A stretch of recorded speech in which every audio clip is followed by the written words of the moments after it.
down to? I don't know that because all I know is what I'm saying. I can't hear anything back from them, so I don't know that it did that. But you give them a little bit of information here and there. I'm sure that makes them feel a little bit more comfortable. Yeah. What did you like most about what Giovanni gave you guys? I thought he was efficient.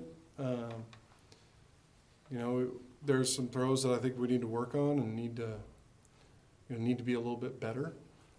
But he was 9 of 10 and no turnovers. There was one sack that was tough. But other than that, solid. But we need to, it's going to get tougher. So we need to keep improving and be process oriented and move on. Going forward, do you expect to continue to use both Jabari and Giovanni, or? I think I'm just getting 3 guys ready that, I have a lot of faith in all of them, a lot of trust in all of them. So we'll keep prepping the 3 of them out at practice and use them however we see fit to help us win games is kind of what'll dictate that. Trent mentioned that obviously giving Jabari that third drive was by design, but what does he give you guys in that role that you kind of like best? Well, he's I think you saw it. He's pretty dynamic and he can make plays.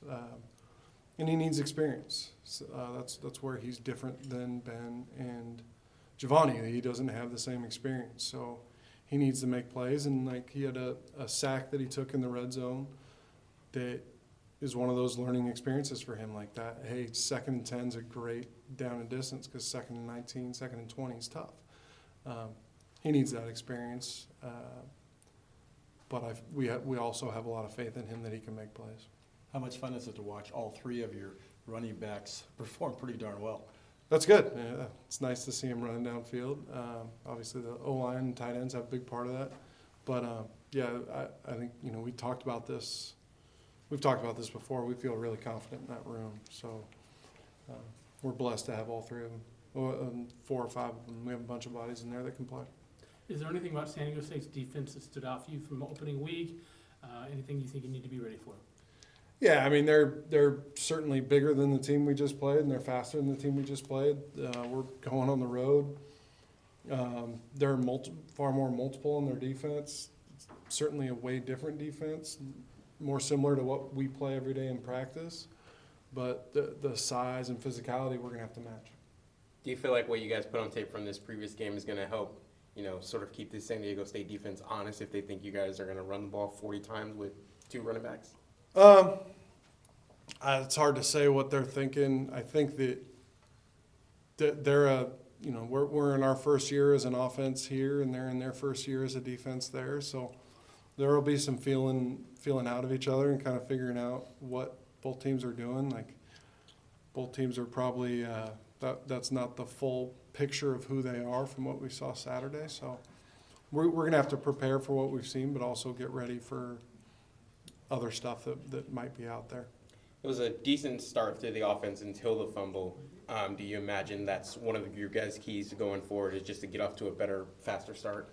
I thought we were rolling a little bit, and then, but we talk a lot about 2 things that were areas of emphasis following the game, and it was no sacks, turnovers, and penalties in the red zone. We had a sack in the red zone, a turnover in the red zone, and a penalty in the red zone. We overcame the penalty. So those 3 things in the red zone are going to be critical, and then ball security in general. Just because you didn't fumble on that play doesn't mean you had good ball security. Those will be areas of emphasis for us.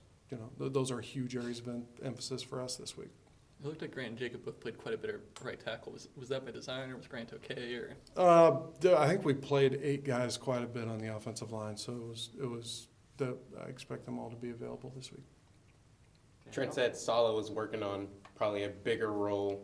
Do you imagine that sort of happening relatively quickly, or is that something you want to progress through the year? Yeah, I think we got to find out what he does best and what he's most confident in. But those, guys like that are young, I don't know, Sala's 18 or 19, but they make big strides pretty quickly. And we need, I want Hank and Jam to feel fresh at the end of the game and not feel like they're just trying to get through it. So we could use him as a little bit of a change of pace because he is a little different than them too. He's kind of a nice change up for us. Do you feel like it was too many carries for Jam and Hank, or is that No. kind of a sweet spot for you? No, but I think as you go to week, 11, 12, like, let's keep them fresh and rolling. And, I think they had 20 carries and 24 carries, something like that. And that was kind of the game we got into. But they handled it well. It's just, it's not all, 2006 Oregon State football where Evanson Bernard just didn't come out of the game. He was going to carry it 35 times and he was going to be in there and pass. We're going to rotate guys and keep them fresh, keep them going. Thanks, Coach. All right, guys, thank you.